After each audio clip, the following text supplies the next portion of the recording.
আমাদের টপিক হচ্ছে নমিনাল পাই মেথড। আমরা জানি যে মিডিয়াম ট্রান্সমিশন লাইনে তিন ধরনের মডেল হয়, একটা হচ্ছে end condenser method, T model বা টি মেথড, আর একটা হচ্ছে পাই মেথড। পাই মেথডের ক্ষেত্রে আমরা কি বলেছিলাম, যে ট্রান্সমিশন লাইনটা আছে দেখতে এই মডেলটা হচ্ছে পাই এর মতো, দ্যাটস ওয়াই এটার নাম হচ্ছে পাই মডেল। এবং এখানে কি করা হয়, যে সিরিজ কম্পোনেন্টটা আছে সেটা যেমন আছে তেমনই থাকে, কিন্তু এখানে হচ্ছে আপনার যে প্যারালাল কম্পোনেন্ট থাকে সেই প্যারালাল কম্পোনেন্টটা দুইটা ভাগে ভাগ হয়ে যায়। একটা ভাগ যায় হচ্ছে রিসিভারের সাথে, একটা ভাগ যায় রিসিভারের সাথে প্যারালালি, আর একটা কম্পোনেন্ট চলে যায় সিরিজ সেন্ডিং এন্ডের সাথে প্যারালালি। এই হচ্ছে আমাদের পাই মডেল। এই অংশটুকু দেখলে খেয়াল করবে যে এটা পাই এর মতো, দ্যাটস ওয়াই এটার নাম হচ্ছে পাই মডেল। সো পাই মডেলের ক্ষেত্রেও আমরা অ্যানালাইসিসটা একেবারে টি মডেলের জন্য যেভাবে অ্যানালাইসিস করেছিলাম সার্কিট অ্যানালাইসিস, সেভাবেই সার্কিট অ্যানালাইসিসটা আগাবো। সো আমরা একটু স্টার্ট করি। এখানে আমাদের দুইটা এলিমেন্ট আছে, একটা হচ্ছে রেজিস্ট্যান্স, একটা হচ্ছে ইন্ডাকটিভ রিঅ্যাক্টেন্স। তাহলে এবার আসি হচ্ছে আমাদের যেই ক্যাপাসিটেন্স আছে তার অ্যাক্রসের পাবো হচ্ছে আমরা অ্যাডমিটেন্স, যেহেতু দুইটা ভাগে ভাগ হয়ে যাচ্ছে, সো এখানে আসছে y/2, এখানে আসছে y/2।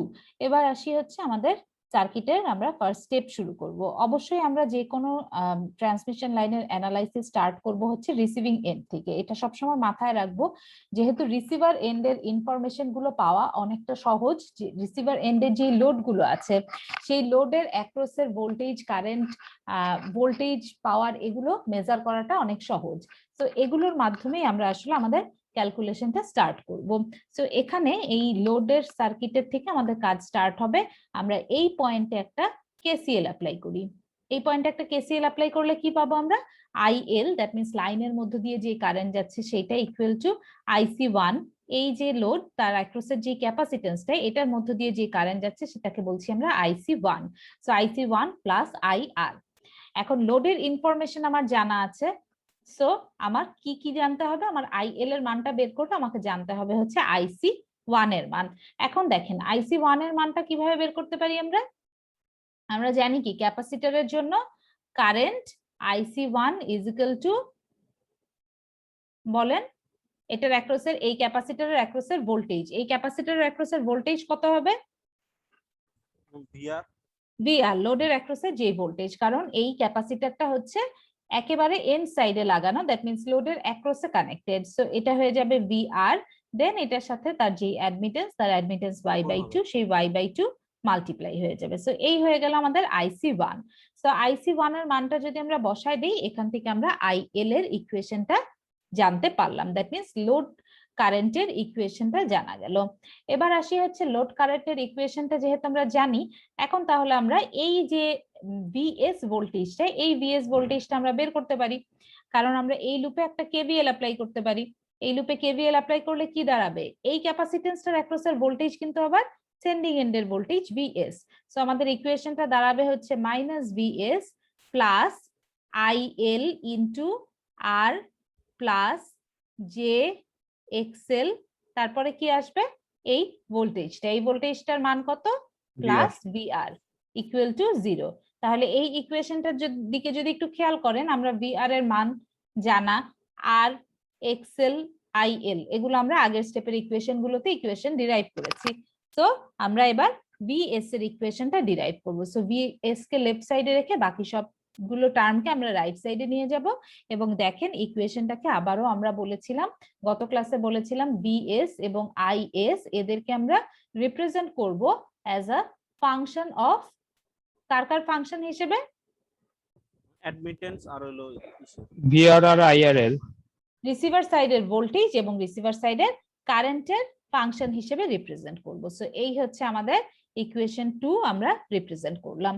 এখন দেখেন আমরা এখান থেকে কিন্তু আরো দুইটা প্যারামিটার আমরা বের করতে পারি। আচ্ছা, এটা পরেই না হয় দেখবো। আমাদের এখন আসি হচ্ছে IS কে আমরা বের করতে চাই। কাজ আমাদের অলমোস্ট শেষ। IS এর মানটা বের করতে হলে আমাকে কি লাগবে, এই পয়েন্টে একটা KCL অ্যাপ্লাই করতে হবে, তাই না? একটা KCL যদি অ্যাপ্লাই করি তাহলে ইকুয়েশনটা দাঁড়াবে হচ্ছে IS equal to IL plus IC2। IC2 হচ্ছে এই ক্যাপাসিটরের মধ্য দিয়ে যে কারেন্টটা ফ্লো হচ্ছে সেটা। সো IC2 এর মানটা কিন্তু আমার অজানা, তাই না? IL এর মান আমি অলরেডি এই যে ইকুয়েশনটা, এই ইকুয়েশনে আমি আইএল এর ইকুয়েশন ডিরাইভ করেছি। সো আমার IC2 এর ইকুয়েশনটা জানা প্রয়োজন। IC2 এর ইকুয়েশনটা কি হবে আবার? এই ক্যাপাসিটরের অ্যাক্রসের ভোল্টেজ কত? VS VS into Y/2। So এই মানটা বসাই দিলে আমরা এখান থেকে IS এর ইকুয়েশনটা ডেভেলপ করতে পারবো। সো দেখেন এখানে IS এর ইকুয়েশনটাতে কি চলে আসলো? এই পোর্শনটুকু পাইলাম আমরা কার জন্য? IL এর জন্য। আর এই পোর্শনটুকু পাইলাম হচ্ছে আমরা IC2 এর জন্য। তাহলে এখন এই ইকুয়েশনটাতে আমরা VS এর যে মানটা একটু আগে বের করেছিলাম সেটা যদি বসায় দেই, তাহলে আপনারা দেখবেন যে পুরো ইকুয়েশনটাতে ভ্যারিয়েবল টার্ম থাকবে VR এবং IR। সো ইকুয়েশনটাকে আমি যদি সাজায় গুছায় মডিফাই করি, তাহলে আমরা আমাদের ডিজায়ার্ড ফরম্যাট পাবো, যেখানে থাকবে হচ্ছে VR এবং IR। This is the function of VR এবং IR। ঠিক আছে? সো এবার আসি হচ্ছে আমাদের, জানি যে আমাদের যদি ইউনিমডিউলার ম্যাট্রিক্স হয় তাহলে আমরা জানি যে তার ডিটারমিনেন্টের মান হয় 1। সো সেই ঘটনাটাই এখানেও হওয়ার কথা। তো সেটা হয় কিনা সেটা দেখার জন্য আমরা কি করতে পারি? আমরা তার যে প্যারামিটার গুলো আছে সেই প্যারামিটার গুলোকে দুইটা নাম দিয়ে ডিফাইন করতে পারি। VS is equal to A into VR plus B into IR। আর IS কে রিপ্রেজেন্ট করতে পারি C into VR plus D into IR। তাইলে এই ইকুয়েশন থেকে দেখেন এই টার্মটা কি হয়ে যাবে আমাদের? C, এই টার্মটা হয়ে যাবে D। আর আমরা VS এর যে ইকুয়েশনটা বের করে রেখেছিলাম আগের যে ইকুয়েশনটা, এই ইকুয়েশনটা থেকে যদি একটু খেয়াল করেন তাহলে এই টার্মটা হয়ে যাবে হচ্ছে আমাদের A, এই টার্মটা হয়ে যাবে B। সো এদেরকে যদি আমরা মাল্টিপ্লাই করি, দ্যাট মিন্স এটাকে যদি একটা ম্যাট্রিক্স হিসেবে ডিফাইন করি এবং তাদের প্যারামিটার গুলোকে যদি গুণ করে দেখি, তাহলে আপনারা দেখবেন যে A into D minus B into C, A into D minus B into C যদি করি, দ্যাট মিন্স এই টার্মটা স্কোয়ার হয়ে যাচ্ছে, A এবং D same value. A into D minus B into C যদি করি তাহলে তার ভ্যালুটা আসে হচ্ছে 1। দ্যাট মিন্স এটাও হচ্ছে একটা ইউনিমডিউলার ম্যাট্রিক্স এবং সেক্ষেত্রে আমরা বলতে পারি যে আমাদের সিস্টেমটার অবশ্যই সলিউশন আছে। আমরা প্রত্যেকটা প্যারামিটারের ভ্যালু আমরা জানতে পারবো, আনডিফাইন্ড টাইপের কোনো মান আসবে না। ঠিক আছে? এই হচ্ছে আমাদের পাই মডেল। পাই মডেলের থিওরিটিক্যাল ইস্যুটা একেবারেই, তার যেই প্রমাণটা সেটা হচ্ছে আপনাদের পি মডেল এবং পাই মডেল এবং টি মডেল এই দুইটাই হচ্ছে সেম। এখানে জেনারেলাইজ সার্কিট প্যারামিটারস গুলো বের করতে হবে এবং দেখাতে হবে যে এই সার্কিট প্যারামিটার গুলো দিয়ে যদি আমি একটা ম্যাট্রিক্স ডিরাইভ করি তাহলে তার যে প্যারামিটার গুলো আছে সেগুলো আসলে একটা ইউনিমডিউলার ম্যাট্রিক্স রিপ্রেজেন্ট করে। ঠিক আছে? এবার আমরা অঙ্কে চলে আসি। অঙ্কটার অনেক কিছু আপনারা গত ক্লাসে দেখেছেন, সো আশা করি আজকে আর এত ভেঙে ভেঙে বলতে হবে না। এখানে দেখেন এই অঙ্কটাতেও ইনফরমেশন গুলো সেম ইনফরমেশন দেয়া আছে। একটা 3 ফেজ সিস্টেম, একটা 50 হার্টজের system, then line transmission line has the following constants. কি কি কনস্ট্যান্ট দেয়া আছে? ট্রান্সমিশন লাইনের আপনাদের কি বলে 0.1 ওহম দেয়া আছে resistance per kilometre per phase. Then inductive reactance দেয়া আছে, ক্যাপাসিটিভ সাসেপ্টেন্স দেয়া আছে, দ্যাট মিন্স আর এর মান দেয়া আছে, এক্সএল এর মান দেয়া আছে এবং বি এর মান দেয়া আছে। এবার আসি লাইনটা বলে দেয়া হয়েছে কি, তার লোডে সে একটা পাওয়ার সাপ্লাই দিচ্ছে যেটা হচ্ছে 20 মেগাওয়াট। ঠিক আছে? তাহলে তার পিআর এর ভ্যালুটা কত বলে দেয়া আছে?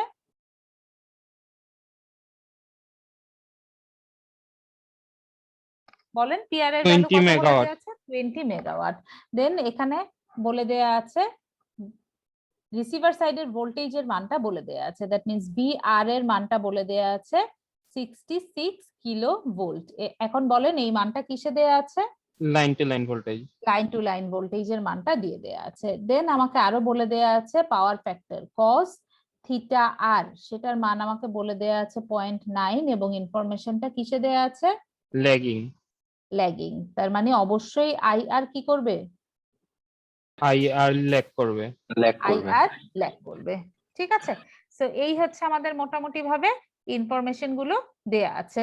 আচ্ছা, এখানে একটা বিষয় হচ্ছে এখানে ট্রান্সমিশন লাইনের লেন্থটা দেয়া নাই। ট্রান্সমিশন লাইনের লেন্থটা আগের যে লাইনের লেন্থটা সেটাই এখানেও হবে। ঠিক আছে? ট্রান্সমিশন লাইন হ্যাজ, এখানে আপনারা লিখে নিতে পারেন 100 কিলোমিটার, ট্রান্সমিশন লাইনের লেন্থ হচ্ছে 100 কিলোমিটার। সো এখন যদি আপনাকে আমি জি ম্যাম আমাদের ম্যাম লোডটা ম্যাম মানে এটা কি ওয়াই কানেক্টেড নাকি delta connected Y connected, load? কোন লোড নরমালি ওয়াই কানেক্টেড লোডই থাকে, কোন কোন স্পেশাল কনসিডারেশনে ডেল কানেক্টেড ব্যবহার করা হয়। ঠিক আছে, আচ্ছা ম্যাম উল্লেখ করা না থাকলে সবসময় ওয়াই ধরে ওয়াই করবো। কানেক্টেড হবে, হ্যাঁ উল্লেখ করা না থাকলে ওয়াই কানেক্টেডই হবে। আচ্ছা, sending end voltage end PF. Sending end voltage মানে হচ্ছে আমাকে ভিএস এর মান বের করতে হবে, পিএফ মানে হচ্ছে কস থিটা এস এর মান বের করতে হবে, আর রেগুলেশন বের করতে হবে, পার্সেন্টেজ ভোল্টেজ রেগুলেশন যেটা, এটা বের করতে হবে, এবং ট্রান্সমিশন এফিসিয়েন্সি বের করতে হবে। সো কি কি বের করতে হবে যদি একটু এই সাইডে লিখে নেই, তাহলে আমাদের ভিএস বের করতে হবে, কস থিটা এস বের করতে হবে, তারপরে বের করতে হবে percentage regulation, percentage voltage regulation এবং ট্রান্সমিশন এফিসিয়েন্সি। এই চারটা জিনিস আমাকে অ্যান্সার চাওয়া হয়েছে। ঠিক আছে, সো এখান থেকে কিন্তু আমরা আরেকটা কাজ করে নিতে হবে, আমাদের এই যে রেজিস্ট্যান্স এক্সেল এবং সাসেপ্টেন্স এই মানগুলোকে কিসে কনভার্ট করে নিতে হবে? পুরা লাইনের জন্য, মানে 100 টোটাল কিলোমিটারের লাইনের জন্য। জন্য বের করে নিতে হবে। তার মানে আর পার ফেজ, আর ফেজের মানটা কি হয়ে যাবে 0.1 ইনটু 100। 100। ঠিক আছে, একই রকম ভাবে এক্স এল ফেজ সেটার মান হয়ে যাবে 0.5 ইনটু 100। দেন এটাকে আমরা একবারে অ্যাডমিটেন্সে নিয়ে যাই, y is equal two J into কত আসবে 100 into 10 to the power minus 6 into 10 into 10 to the power minus 6 into 100। ঠিক আছে, এই হচ্ছে আমাদের RP XLPE, that means inductive reactance per phase এবং অ্যাডমিটেন্স পার ফেজ। ঠিক আছে, এই ইনফরমেশন গুলো আপনাকে দিয়ে দেয়া আছে। এখন তাহলে আমাদের কাজ স্টার্ট হবে হচ্ছে, আমরা শুরুতেই সার্কিটটা আঁকবো, সার্কিট এঁকে তারপরে আমাকে যেই যেই প্যারামিটার গুলো বের করতে বলা হয়েছে আমরা সেগুলো বের করব। সার্কিটটা আঁকবো, আমাদের এইটা হচ্ছে আমাদের পাই মডেল। দেখেন এই পাই মডেলের জন্য আমাকে শুরুতেই কি বের করে নিতে হবে? রিসিভার সাইডের ইনফরমেশন গুলো থেকে কার মান বের করব আমরা? বলেন, পাওয়ার জানি, ভোল্টেজ জানি, এখান থেকে কিসের মান বের করতে পারবো? কারেন্ট বের করতে পারবো। কারেন্টের মান বের করতে পারবো, আইআর বের করব। সো আইআর এর ইকুয়েশনটা কি হয়ে যাবে? আইআর, যেহেতু এখানে আমরা লাইন ব্যবহার করছি, সো আমি যদি লাইন দিয়েই ইকুয়েশনটা ডিরাইভ করি তাহলে আমার ইকুয়েশনটা কি হবে? P R is equal to √3 VR IR cos theta. ঠিক আছে, সো আইআর এর মানটা এখান থেকে আমরা লাইনে মানটা পাবো, এই যে আইআর এর মানটা বের করা হয়েছে এবং এখানে আইআর এর অ্যামপ্লিটিউডটা পেলাম আমরা। এখন হচ্ছে তার সাথে জি বলেন। ম্যাম আমাদের ম্যাম আমরা যে সিস্টেম আমরা মানে যে আমাদের সোর্স আর কি মানে দুটো কি ওয়াই ওয়াই কানেক্টেড, মানে লোড আর সিস্টেম দুটোই? থ্রি ফেজ সিস্টেমের জন্য three phase system basically Y Y connected, Y কানেক্টেডই হয়ে থাকে। যদি এখানে কোনো স্পেশাল ইস্যুস থাকে সেটা আপনাকে মেনশন করে দেয়া হবে। মানে এই যে ফর্মুলাগুলো যে ইউজ করতেছি মানে এই জন্য আর কি ম্যাম কোশ্চেনটা করলাম।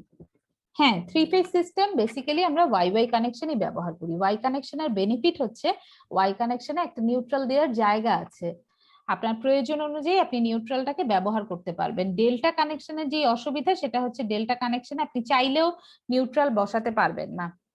ঠিক আছে, আর আনসিমেট্রিক যদি কখনো ফল্ট হয় তাহলে আনসিমেট্রিক ফল্টের ক্ষেত্রে ওয়াই কানেক্টেড নেটওয়ার্কের ফল্টটা সলভ করাটা তুলনামূলক সহজ। ঠিক আছে, সো সিস্টেম বেসিক্যালি ওয়াই কানেক্টেডই হয়ে থাকে। আচ্ছা, আইআর এর এখান থেকে অ্যামপ্লিটিউডটা বের হলো, এবার আসি হচ্ছে অ্যাঙ্গেল। অ্যাঙ্গেল টার্মটা বের করতে হবে। অ্যাঙ্গেল টার্মটা কত আসবে? কি লিখবো আমরা? একবারে লিখে ফেল, থিটা। এটাকে লিখতে পারি আমরা cos ইনভার্স 0.9 এবং সেই মানটা কি হয়ে যাবে? এই অ্যাঙ্গেলটা নেগেটিভ নেগেটিভ। ঠিক আছে, সো আইআর এর মানটা আমরা অ্যামপ্লিটিউড এবং অ্যাঙ্গেল সহ বের করে নিলাম। এবার আমাদের কাজ কি হবে? এবার আমাদের কাজ হচ্ছে আইআর এর মানটা বের হয়ে গিয়েছে, এখন আমাদের কাজ হচ্ছে বলেন কিসের মান বের করতে হবে? আইসি 1 এই কারেন্টটা বের করতে হবে। ঠিক আছে, এই কারেন্টটা বের করতে হবে। এই কারেন্টটার মানটা একটু আগে আমরা দেখে আসছি, লোডের অ্যাক্রসে কানেক্টেড সে এবং লোডের ভোল্টেজ হচ্ছে VR, সো এখান থেকে আমরা কত পাবো, VR ইনটু y/2, ঠিক আছে। সো VR এর মানটা আমাকে দিয়ে দেয়া আছে, y/2 করব। এখন আমাকে বলেন এখানে VR এর মানটা কি হবে, লাইন হবে না ফেজ হবে? ম্যাম ফেজ হবে। ফেজ হবে, কারণ Ma'am, y এর phase. মানটা কিসে আছে, y এর মানটা ফেজে আছে, সো এই মানটাও ফেজে হবে। সো আমাকে যেহেতু এখানে VR এর মান লাইনে দিয়ে দেয়া আছে, সেই মানটাকে আমাকে কি করতে হবে, √3 দিয়ে ভাগ করে ফেজে নিয়ে যেতে হবে। সো এখান থেকে IC1 এর মান বের হলো। এবার আমরা কি করব, এই পয়েন্টে একটা KCL অ্যাপ্লাই করব। এই পয়েন্টে KCL অ্যাপ্লাই করলে আমাদের IL এর মানটা বের হবে, IL is equal to IC1 plus IR। দুইটা কারেন্টই বের হয়ে গিয়েছে কমপ্লেক্স নাম্বারে, দ্যাট মিন্স তার অ্যামপ্লিটিউডও আছে, তার অ্যাঙ্গেলও আছে। সো এদেরকে যোগ করলে আমাদের IL এর মানটা বের হবে, ঠিক আছে। IL এর মান বের হয়ে গেল। এবার আমাদের কাজ হচ্ছে আমরা এই লুপে একটা KVL অ্যাপ্লাই করব। KVL অ্যাপ্লাই করলে আমাদের ইকুয়েশনটা আসছে VS is equal two IL into R plus XC X, আচ্ছা এখানে এটা XL লেখা হয়েছে, হ্যাঁ, R প্লাস JXL, তারপরে তার সাথে যোগ হয়ে যাবে রিসিভার সাইডের ভোল্টেজ VR। দেখেন VR এর মানটাও আমার জানা আছে, এখানে IL এর মানটাও আমার জানা আছে, এই প্যারামিটার গুলো আমার জানা আছে। সো আমরা VS এর মানটা জানতে পারবো। সো VS ও বের হয়ে গেল। এখন দেখেন VS টা পেয়ে গেলাম আমরা, এই ভ্যালুটা বের হলো VS এর ফেজের ভ্যালু। আমাকে অ্যানসার রিটার্ন করতে হবে কিসে, VS এর line to line. Line to line value. So এখান থেকে যে অ্যামপ্লিটিউডটা পাবো, সেই অ্যামপ্লিটিউডটাকে যদি আমরা √3 দিয়ে গুণ করে দিই, তাহলেই VS এর লাইন টু লাইন ভ্যালুটা চলে আসবে, ঠিক আছে। আচ্ছা, VS এর লাইন টু লাইন ভ্যালু আসলো। এবার আসি হচ্ছে cos θ s। এই cos θ s মানে কার কার মধ্যকার অ্যাঙ্গেল ডিফারেন্স, VS আর IS এর। VS আর IS। VS আর IS এর মধ্যকার অ্যাঙ্গেল ডিফারেন্স। এখন VS এবং IS এর মধ্যকার অ্যাঙ্গেল ডিফারেন্স বের করতে হলে আমাকে শুধু VS দিয়ে তো হবে না, IS এর মানটাও আসলে আমার এখানে প্রয়োজন আছে। যদিও কোশ্চেনে চাওয়া হয় নাই, বাট আমাকে যখন আমি cos θ s বের করব, তার জন্যই আমাকে IS এর মানটা জানতে হবে। সো IS এর মানের জন্য আবার আমাকে কি করতে হবে, প্রথমে আমাকে IC2 বের করতে 2 বের হবে। করতে হবে। সো IC2 এর ইকুয়েশনটা হচ্ছে VS ইনটু y/2, VS এর ফেজ ভ্যালু, y এর ফেজ ভ্যালু, এটা ব্যবহার করে আমি IC2 বের করব। দেন IS is equal two IL plus IC2।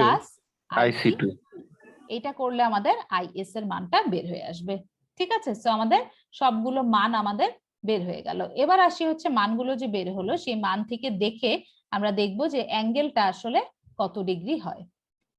অ্যাঙ্গেলটা আমরা জানি যে θs মানে হচ্ছে VS এবং IS এর মধ্যকার অ্যাঙ্গেল ডিফারেন্স। তাহলে VS এবং IS এর মধ্যকার অ্যাঙ্গেল ডিফারেন্সটাতে আসি আমরা, VS এবং IS এর অ্যাঙ্গেল ডিফারেন্স। এখানে দেখেন সবগুলো প্যারামিটার দেয়া আছে। সো আমরা কি করব, আমরা একটা ফেজর ডায়াগ্রাম আঁকবো।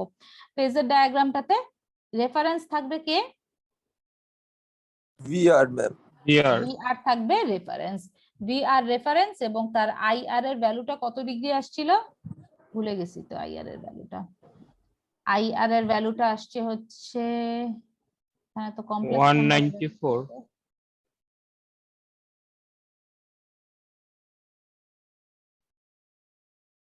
194 তো তার অ্যামপ্লিটিউড, তার অ্যাঙ্গেলটা কত আসে, cos ইনভার্স 0.9 করলে কত আসে একটু বলেন তো। আচ্ছা 25.84 মাইনাস 25.84, এটাকে যদি আপনি আর অ্যাঙ্গেল থিটা ফরম্যাটে আনেন তাহলে -25 আসে। সো IR এর অ্যাঙ্গেলটা হচ্ছে এই দিক Ma'am, বরাবর এখানে যাবে। ম্যাম এখানে IR টা ম্যাম আমাদের ফেজ ভ্যালু না, IR বুঝি নাই, ম্যাম IR টা আমাদের মানে ফেজ ভ্যালু না, IR এর এটা। একটু আগেই বললাম যে এটা একটা 3 phase system, by connected 3 phase system, তার মানে মানে IR এর মানটা ফেজও যা লাইনও তা, জি ম্যাম ঠিক আছে। ঠিক আছে। কারেন্টের মান লাইন এবং ফেজ সেম জিনিস। সো IR এর ভ্যালুটা কি বললাম, 25 ডিগ্রি বললাম মনে হয়, -25 ডিগ্রি। সো এটা চলে যাবে হচ্ছে VR থেকে কোন দিকে যাবে, নিচের দিকে।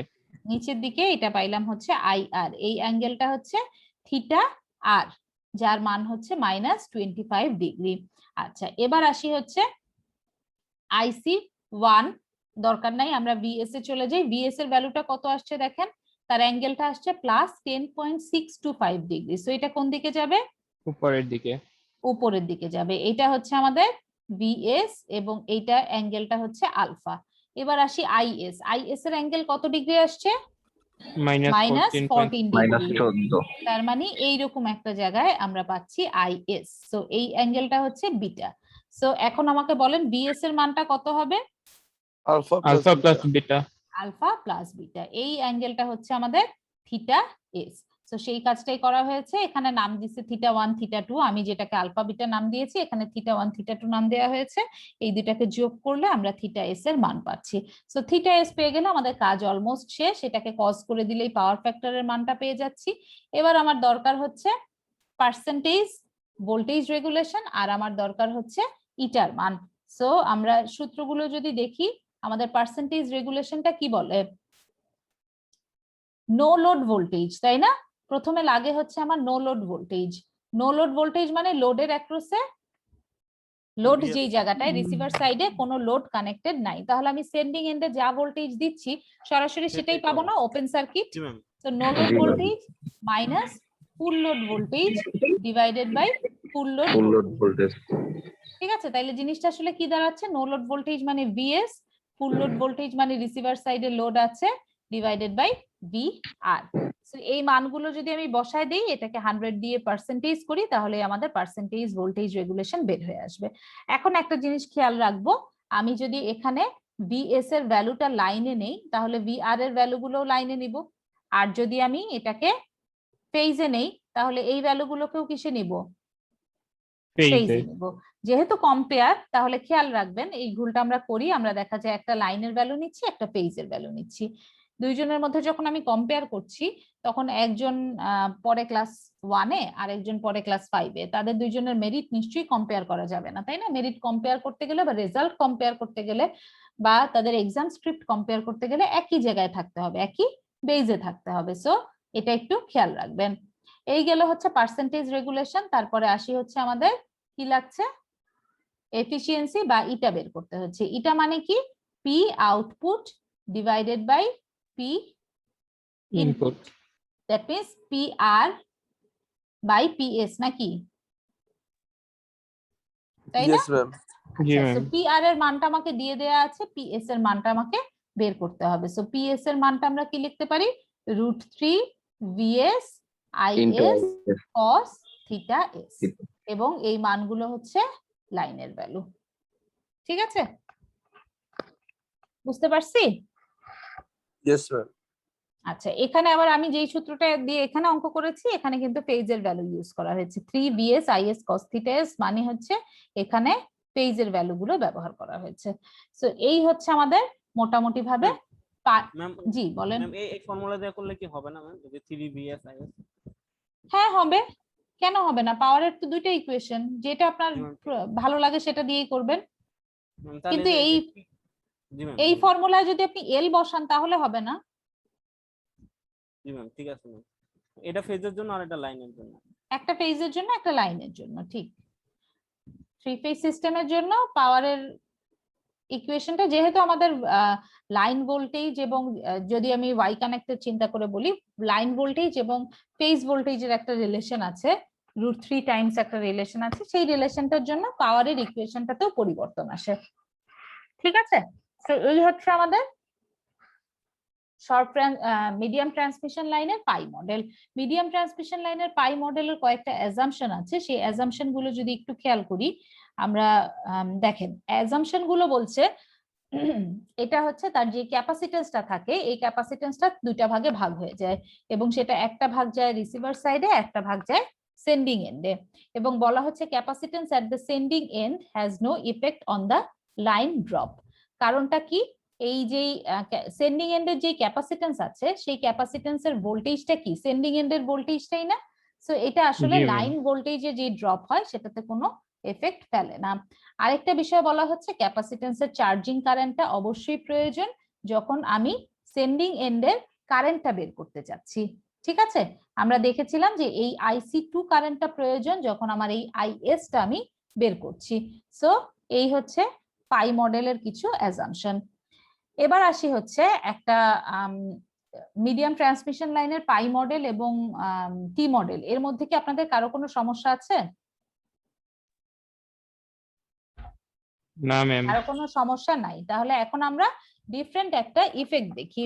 এই ইফেক্টের নাম হচ্ছে ফেরান্টি ইফেক্ট। ফেরান্টি ইফেক্ট কখন বলা হয়? ফেরান্টি ইফেক্ট হচ্ছে যখন আপনার যদি এমন কোনো সিচুয়েশন থাকে যে আপনার রিসিভার এন্ডে আপনি সেন্ডিং এন্ডের চেয়ে বেশি পাওয়ার পাচ্ছেন বা বেশি ভোল্টেজ পাচ্ছেন, সেই ধরনের কন্ডিশনে আমাদের এই সিস্টেমটাকে বলা হয় ফেরান্টি ইফেক্ট।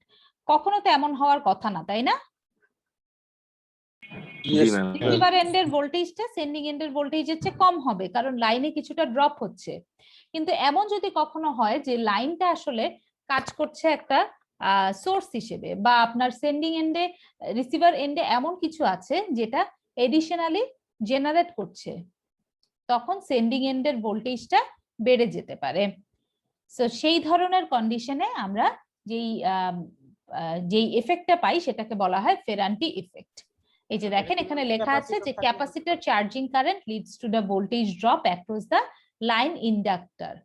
দ্যাট মিনস আপনার যেই ক্যাপাসিটর আছে সেই ক্যাপাসিটরটা যদি সাপ্লাইয়ার হিসেবে কাজ করে এবং সেখানে যদি রিসিভার সাইডের ভোল্টেজটা বেড়ে যায়, সেক্ষেত্রে আমরা যে ইফেক্টটা পাই সেটাকে বলা হয় ফেরান্টি ইফেক্ট। এই যে মডেলটা আমরা দেখলাম মাত্র পাই মডেল, এই পাই মডেল দিয়ে একটা এক্সাম্পল একটু খেয়াল করি। দেখেন এখানে আমরা বলছি এই ঘটনাটা তখন ঘটে যদি লাইট লোড অথবা নো লোড কন্ডিশন হয়। সো নো লোড কন্ডিশন, এখানে কোনো লোড কানেক্টেড নাই। লোড কানেক্টেড যদি না থাকে তাহলে এই লোডের অ্যাক্রসের কারেন্টের মান কত হয়ে যাবে? 0 জিরো হয়ে যাবে। লোডের অ্যাক্রসের কারেন্টের মান 0। সো আমি যদি এই পয়েন্টে একটা KCL অ্যাপ্লাই করি তাহলে আমি কি বলতে পারি যে এই লাইন কারেন্টটা হচ্ছে এই IC1 কারেন্টের সমান? জি ম্যাম। আচ্ছা, তো লাইন কারেন্টটা হচ্ছে IC1 কারেন্টের সমান। এবার আসি হচ্ছে আমরা আমাদের ফেজার ডায়াগ্রামটা।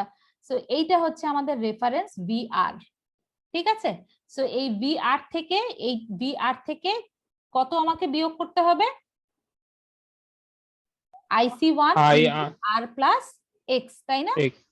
আচ্ছা, এই টার্মটা যদি আমি বিয়োগ করি তাহলে আমাদের এই ভোল্টেজটা VS ভোল্টেজটা পাবো।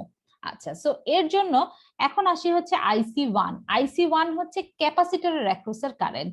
ক্যাপাসিটরের জন্য আমরা কি জানি? ক্যাপাসিটরের ক্ষেত্রে কি হয়?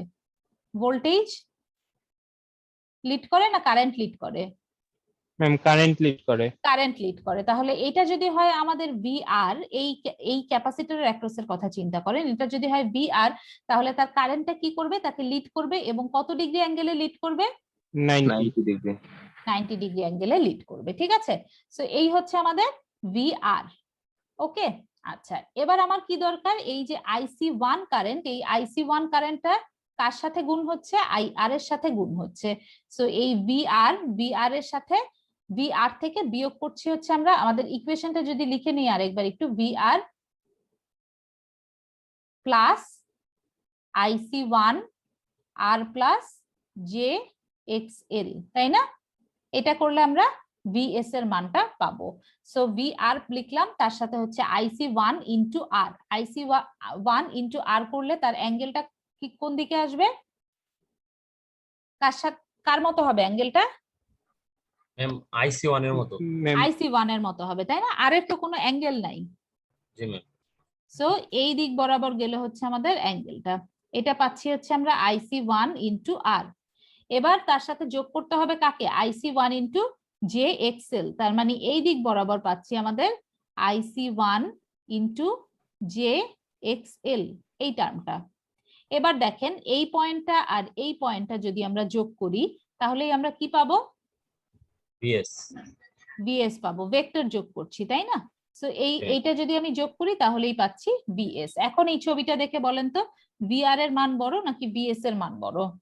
VR বড়। VR বড়। তার মানে রিসিভার সাইডে আমি যা দিছিলাম সেটা হচ্ছে VS আর আমি যা পাইলাম সেটা হচ্ছে VR। যা আমি তাকে ইনপুট দিছি তার চেয়ে বড় আমি আউটপুট পাইছি। সো এই ধরনের কোনো সিচুয়েশন যদি থাকে তাহলে এই ইফেক্টটাকে বলা হয় ফেরান্টি ইফেক্ট। বুঝতে পারছি? জি ম্যাম, তখন তো ইফিসিয়েন্সি 100% এর উপরে হয়ে যাবে কি? এফিসিয়েন্সি 100% এর উপরে হয়ে যাবে, বাট এই ইফেক্টটা সিস্টেমের জন্য কোনো ভালো জিনিস না। ঠিক আছে, কোনো এটা কি নরমাল possible? কন্ডিশন না। অবশ্যই পসিবল, পসিবল কিনা তো দেখালাম। না যদি ম্যাম, যে মানে এটা হওয়ার কথা না, আমি আপনাকে যা দিচ্ছি আমি আপনাকে ততটুকুই ম্যাক্সিমাম আমি আপনার কাছ থেকে ফেরত পেতে পারি, তাই না? কিন্তু এখানে কি হচ্ছে, এখানে এটা আমি যা হয় কিসের দিচ্ছি কারণে? তার চেয়ে বেড়ে যাচ্ছে। কেন বেড়ে যাচ্ছে? যখন লোড কমে যাচ্ছে। অনেক সময় হয় না যে আপনাদের হঠাৎ করে অনেক লোড রিডিউস হয়ে যায়। ধরেন আপনার বাসায় অনেকগুলা ডিভাইস চলছে, আপনি হঠাৎ করে ডিভাইস সব বন্ধ করে দিলেন, তখন লোডটা কি হয়ে গেল? কমে গেল না? জি ম্যাম, জি ল্যাবে ম্যাম। তো এরকম দেখছিলাম। জি, এরকম যদি কোনো কন্ডিশন হয় যে লোড হঠাৎ করে অনেক বেশি কমে গেল বা নো লোড কন্ডিশন চলে গেল, কোনোভাবে ডিসকানেক্টেড হয়ে গেল সিস্টেম থেকে, রিসিভার সাইড কোনো কারণে ডিসকানেক্টেড হয়ে গেল, ইন দ্যাট কেস এই ধরনের কন্ডিশন ঘটে। কিন্তু এই ধরনের এটা কন্ডিশন ক্ষতিকর কোনো কেন? ক্ষতিকর, কারণ এটা নর্মাল কন্ডিশন না। ঠিক আছে, নর্মাল কন্ডিশন না, দ্যাটস ওয়াই এটা ক্ষতিকর। কারণ আমি তো যে কোনো জিনিস যখন নর্মাল স্টেটে থাকে তখন সেটা ভালো, যখন সেটা অ্যাবনর্মাল স্টেটে যায় তখন সেটা ভালো না। এখানে যখন সবগুলো লোড একসাথে ডিসকানেক্টেড হয়ে গেল বা অনেকগুলো লোড একসাথে ডিসকানেক্টেড হয়ে গেল, তখন এই সিচুয়েশনটা ঘটে। তখন ধরে নেওয়া হয় যে সিস্টেমে কোনো ধরনের ফল্ট হয়েছে। ধরেন আপনার সার্কিট ব্রেকারটা, আপনার যে মূল সার্কিট ব্রেকার, সেই সার্কিট ব্রেকারে যদি ওভার কারেন্ট ফ্লো এর কারণে সার্কিট ব্রেকার ট্রিপ করে, সো আপনার সমস্ত লোড অফ হয়ে যাবে সিস্টেমে, তাই না? জি ম্যাম। তখন এই ধরনের সিচুয়েশন হতে পারে। ওই সময় কি করা হবে? ওই সময় হচ্ছে আপনার চেক করা হবে যে কেন এই ঘটনাটা ঘটলো। যদি এটা কোনো ফল্টের কারণে হয় তাহলে ফল্টটা রিমুভ করা হয়, রিমুভ করে সিস্টেমটাকে রিকভারি করে আবার রান করা হয়। ঠিক আছে? সো কোনো কারণে যদি সাপ্লাই এন্ডের চেয়ে রিসিভার এন্ডের ভোল্টেজ বেড়ে যায়, তখন যে ঘটনাটা ঘটে সেই ফেনোমেনাটার নাম কি? ফেরান্টি ইফেক্ট। বুঝতে পারছি? ম্যাম, জি। ম্যাম ট্রান্সমিশন লাইনে যদি মানে বজ্রপাতের কারণে কি এরকম ঘটনা ঘটতে পারে? হতে পারে বজ্রপাতের কারণে যদি লোডগুলো কোনোভাবে ডিসকানেক্টেড হয়ে যায়, লোডগুলো কোনোভাবে নষ্ট হয়ে যায়, সেক্ষেত্রে হতে পারে। অনেক সময় হয় না আমাদের ইলেকট্রনিক যে ডিভাইসগুলো আমরা ব্যবহার করছি, লোড মানে কি? যেই সমস্ত ডিভাইস আমরা ব্যবহার করছি, তাই না? এই যে এখন আমরা কম্পিউটার ব্যবহার করছি, ল্যাপটপ ব্যবহার করছি, এইটাই একটা লোড। এখন বজ্রপাতের কারণে যদি আমার ডিভাইসগুলো ডিস্ট্রয় হয়ে যায়, তাহলে হতেই পারে লোড ধাম করে অনেক বেশি কমে যেতেই পারে। ঠিক আছে, এখানে বলা হচ্ছে নো লোড কন্ডিশন অথবা লাইট লোড কন্ডিশন। লোড যদি অনেক বেশি কমে যায় সেক্ষেত্রেও এই কন্ডিশনটা হতে পারে। কেন হতে পারে?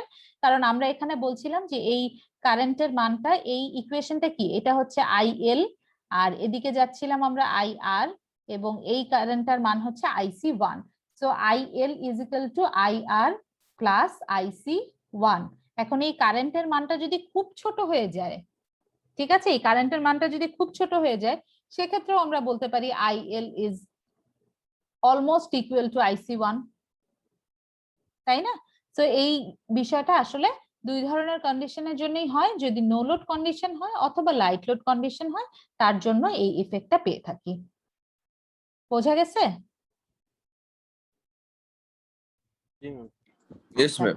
এটা একটা এক্সাম্পল দিয়ে দেখানো হলো, যে আপনাদের পাই মডেলের একটা এক্সাম্পল দিয়ে দেখানো হলো। দ্যাটস ওয়াই আমি পাই মডেলটা যখন দেখলাম ওই সময় এই ইফেক্টটা দেখলাম। আমাদের নেক্সট টপিক হচ্ছে লং ট্রান্সমিশন লাইন। আজকে আর স্টার্ট করব না, শেষ করতে পারবো না। শুধু একটু বলে রাখি, লং ট্রান্সমিশন লাইনের মডেলটা হচ্ছে, আমরা জানি যে এই প্যারামিটার গুলো দিয়ে আমাদের ট্রান্সমিশন লাইন তৈরি করা হয়, সেই প্যারামিটার গুলো বারবার রিপিটেটিভলি আসে যখন, তখন আমরা লং ট্রান্সমিশন লাইনটাকে রিপ্রেজেন্ট করতে পারি। আমরা জানি যে ট্রান্সমিশন লাইনের সিরিজে থাকে হচ্ছে রেজিস্ট্যান্স এবং ইন্ডাকট্যান্স, প্যারালালি থাকে কন্ডাক্ট্যান্স এবং ক্যাপাসিটেন্স, তাই না? তো এইটা হচ্ছে একটা ছোট অংশ ধরে নেওয়া হচ্ছে, এটা হচ্ছে একটা ছোট ডিএক্স পরিমাণ অংশ। ডিএক্স পরিমাণ অংশ মানে কি? একটা ক্ষুদ্র অংশ।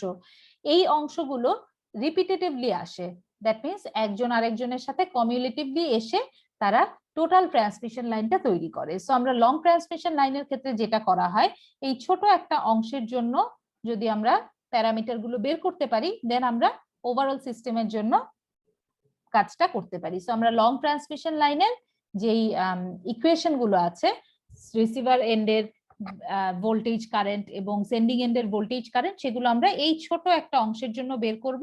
দেন সেখান থেকে আমরা ওভারঅল সিস্টেমের জন্য ভোল্টেজ কারেন্ট গুলো ডিরাইভ করব। ঠিক আছে, এই প্রমাণটা আমরা নেক্সট ক্লাসে দেখবো ইনশাআল্লাহ। এখন বলেন যে আমাদের শর্ট মিডিয়াম এইটুকু পর্যন্ত কারো কোনো সমস্যা আছে কিনা? আজকে যেহেতু 2-3 মিনিট টাইম আছে, আপনাদের যদি কোনো সমস্যা থাকে তাহলে আমরা ডিসকাস করতে পারি।